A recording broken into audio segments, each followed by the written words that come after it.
In years to come, this might be the week this age of sports came to be known as the * era. During a decade that brought eye-in-the-sky cameras, rogue chemists, executives with malleable morals, and Soviet-era spycraft, those two-fisted disruptors science and technology have given cheaters seemingly limitless tools to secure victory on playing fields as diverse as the Olympic Games, Major League Baseball, the NFL, and horse racing. The Houston Astros sign-stealing scheme, laid bare in a sober yet searing report from the baseball commissioner on Monday, is the latest embodiment of that old sports saw, if you ain't cheating, you ain't trying. The 2017 World Series champions mixed high-tech with the lo-fi using a television monitor near the dugout to watch the opposing catcher give his pitching signs, then having teammates bang a trash can to let the batter know what was coming. For supporters of clean sports, this looked like just one more powerful weapon that athletes, teams, and organizations use to win games and skirt the fair play police, one more instance of the truth about a champion spilling out too late. In 2014, the Russian Olympic Committee augmented its medal haul by having doping experts collaborate with the country's intelligence services to switch out urine samples through a hole in the testing laboratory's wall. On their way to 6 Super Bowl championships, the New England Patriots have been found guilty of using clandestine video surveillance and of somehow ending up with deflated footballs that allowed their quarterback to get a better grip in foul weather. A horse that staged a historic run to the Triple Crown was found to have chemicals associated with performance-enhancing drugs in his system.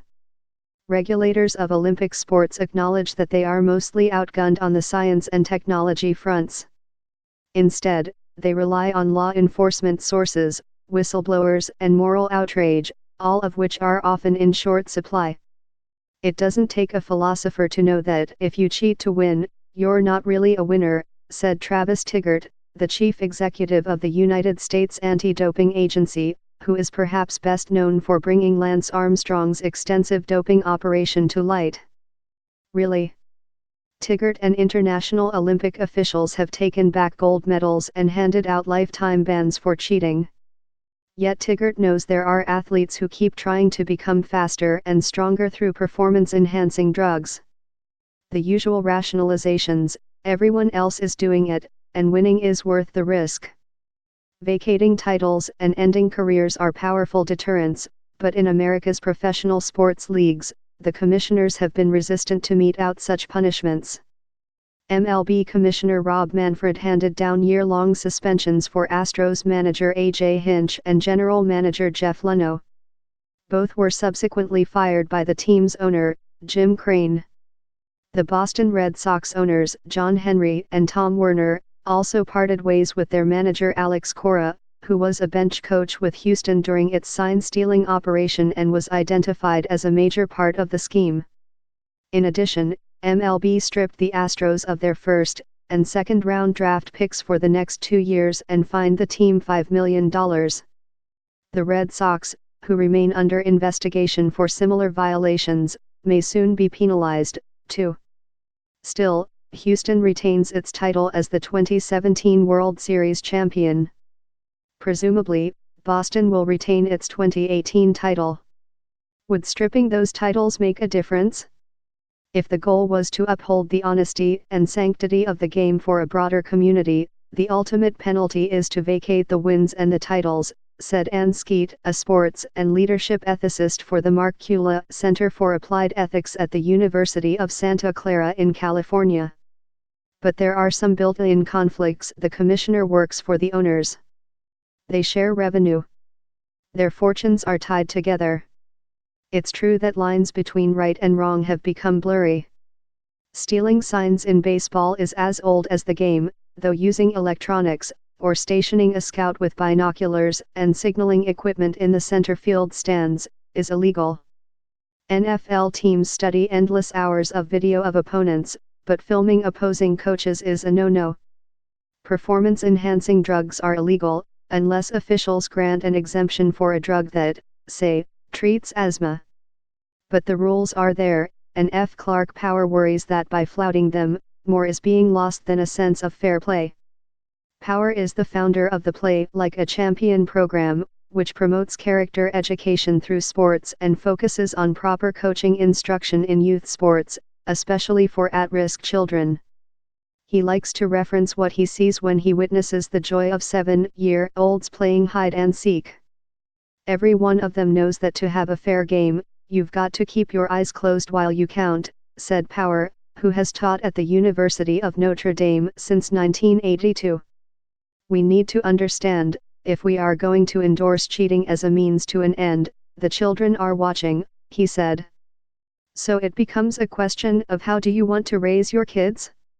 We can't get much lower as a culture if cheating is no longer a moral issue but a form of coping. We need to change the conversation. Accountability rolled downhill when an investigation into the Patriots found it more probable than not that quarterback Tom Brady was at least generally aware that the balls used in his team's victory over the Indianapolis Colts in the 2015 AFC Championship game had been deflated. The franchise, which is owned by Robert K. Kraft, had tangled 7 years earlier with NFL Commissioner Roger Goodell over a sign-stealing scheme. Scouts filmed the sidelines of upcoming opponents and matched play calls to actual plays so Patriots players would know what was coming. The scheme and investigation became known as Spygate.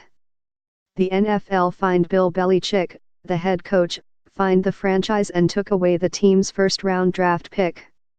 A few weeks after the crime that came to be known as Deflategate, Brady and the Patriots defeated Seattle, 28-24, in Super Bowl XLIX.